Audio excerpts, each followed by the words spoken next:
video. My name is Rick. This is a free lesson I'm happy to offer you. This is the first lesson I typically use for every school that I go into when I'm teaching slam poetry. So I call this lesson the power of words. Now, I'm sure you've done the right thing and you've started the first video and you've now followed to this one, but let's just quickly recap in case it's been a period of time between these two videos. So, slam poetry, what is it? I like to define slam poetry as the combination of creative writing and creative performance. It's not like acting because we don't use props and we don't use costumes. It's also not like rap or hip-hop because there's no music or beats involved. It's just words. The objective for this lesson is I want to get the students writing as quickly as I can, and I want to address some of the blocks or the potential creative inhibitors that might exist in a student's mind that makes them feel like I can't be creative, I can't be a creative writer. Largely that is the objective of this first lesson, just to kind of introduce them to what it is and why it can be fun. So the creative path often winds and meanders unto its ultimate conclusion. And I think sometimes the journey is what's fun of it. So I like to start by making the environment as visually rich and having as many tools as a young writer can have. So I love to use the blackboard or the whiteboard, whatever the classroom might happen to be. And I might just come and say, let's talk about, right off the bat, let's talk about metaphors and similes, you know, those comparisons and now, as a student, I wasn't particularly a strong language student. So if you would have talked to me at particularly in elementary grades, about metaphors and similes, it might have just flown right over my head. So I might just come into a classroom and say, let's talk about expressions. Who's heard the expression, life is like a box of... Somebody's going to call out chocolates. So I'm going to write that on the board, on the whiteboard, because what I want to do is start developing word banks that are going to be visually, they're right there. When they go to start writing, I want them to have these word banks. So it's like, life is like a box of... I'll get them to call out chocolates. It's raining cats and dogs. You're as cute as a... And maybe they'll say a bunny or a kitty or whatever. And I want to just get the students involved calling things out. So they've heard these expressions before. I might ask them to put a spin on it. Instead of life's like a box of chocolates, what else could life be like a box of? Maybe somebody says, one kid once said to me, it's like a box of video games where the discs are all interchanged in the wrong cases, or something like that. So let's get a word bank going of similes and metaphors. So we have fun, where the kids are throwing out some ideas, we're maybe bantering about that a bit, having a good time, just writing these down. Now I want to say this is called the power of words, because slam poetry is all about words. How we are going to write them, how we write them, and how we perform them. So this, because there's often some initial fear and insecurity about whether they could be writers, I like to say, all I'm going to ask for you today is to write 2 lines. Each of you is going to write 2 lines. Now I want the first line to center on the power of words to hurt. Your words hurt like, and I'll say ... So here we have our word banks. Then I might start with this lead line. Your words hurt like, or your words feel, you know, something like that. And now I want them to use one of these metaphors or be inspired by one of these metaphors and similes. Your words hurt like the winter wind that, you know, pierces my skin and makes me feel cold to the core, or something. You know, just something that I remember one student wrote, you know, your words feel like an elephant sitting on my heart. whatever. The first line, we just want to write, your words hurt like, we want to identify that words have power. You know, this whole idea of sticks and stones break my bones, but words will never hurt me. And I often will tell kids what a pile of what stuff that is. That the words do have power, and they linger and they live on in our memories and sometimes in our hearts and our spirits, and that's why we need to be careful, and that's why words are worth investing in. That's why they're worth paying attention to and being creative with, because they do have power. The second line is, your words can heal. Your words heal like, or your words are beautiful like. One of those phrases, so we're focusing the first line on your words hurt like, and then we want a metaphor or a simile in there. It could be anything they want. Length doesn't matter. If it's a 2-line sentence, if it's a run-on sentence, if it's 5 words, it doesn't matter. The point is, let's try to use an expression, a creative way of expressing that your words hurt like.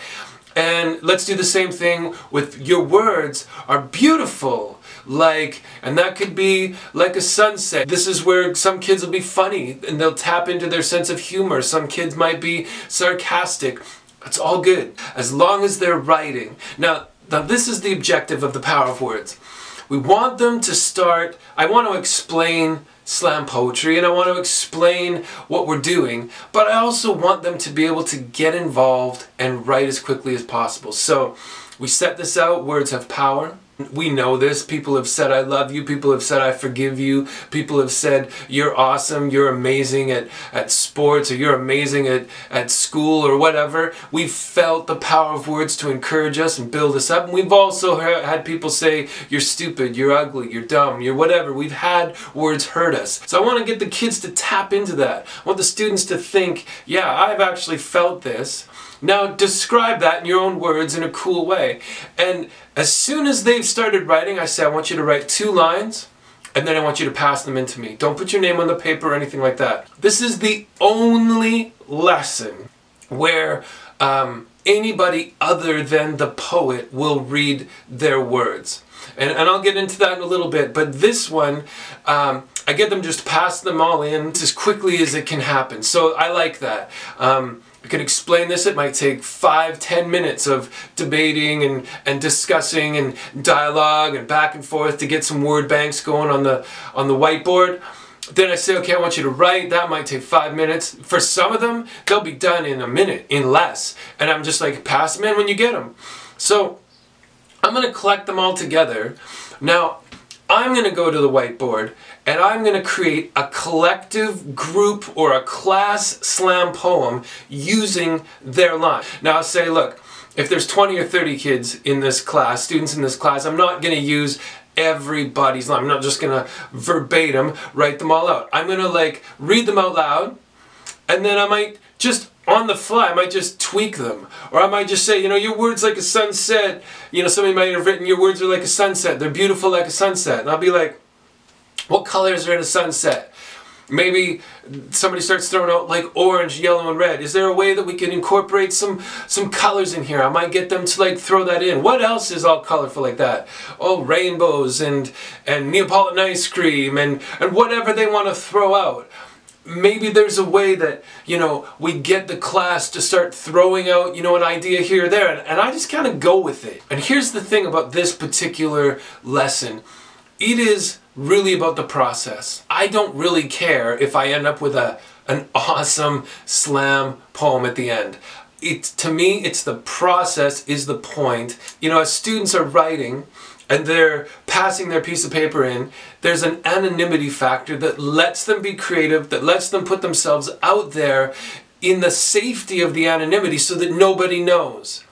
And I'm in the business of praising and encouraging kids as much as I can. So if I read a line and I'll read it out loud and I'll say, you know, man, that was an amazing line. I love the way you said, you know, your love is like, your words are like a sunset that, you know, make my heart feel blah, blah, blah, like the sun shining. If a kid starts writing with any degree of description and really nails a metaphor or a simile or whatever, I love to just say, oh, that's amazing, I love that, as I write it down. I might read the next one out and say, oh, you're just like a sunset. We kind of touched on that, didn't we? So that I can just keep going.